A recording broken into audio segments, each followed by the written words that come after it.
তারা হিন্দু ব্রাহ্মণ, কিন্তু তারা ইমাম হুসাইনের পক্ষে তরবারি ধরেছিলেন। তারা ইসলাম ধর্ম গ্রহণ করেননি, তবুও আশুরা আজও তাদের ঘরে পালন হয়। এই অবিশ্বাস্য ইতিহাসের নাম হুসেইনি ব্রাহ্মণ।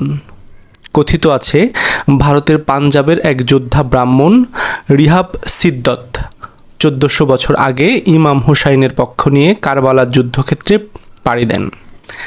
তিনি শুধু নিজেই নন, তার 7 পুত্রসহ যুদ্ধ করে শহীদ হন ইউফ্রেটিস নদীর তীরে। এই ঘটনার ঐতিহাসিক সত্যতা নিয়ে মতভেদ থাকলেও হাজার হাজার মানুষ আজও নিজেদের হুসেইনি ব্রাহ্মণ পরিচয়ে গর্ববোধ করেন।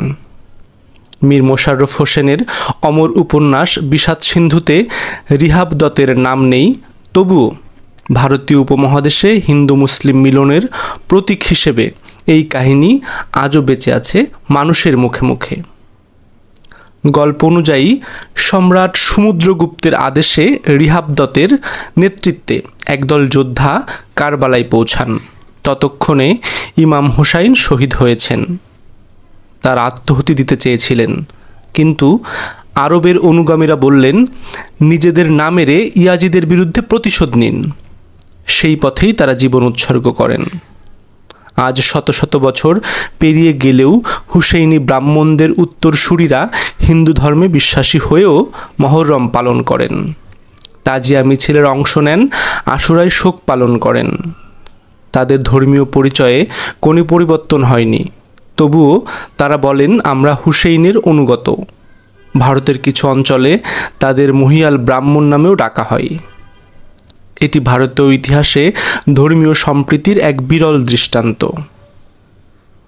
পাকিস্তানের সিন্ধু, ভারতের পাঞ্জাব, মহারাষ্ট্র, দিল্লি, রাজস্থান আজও হাজার হাজার হুসেইনি ব্রাহ্মণ বসবাস করছেন।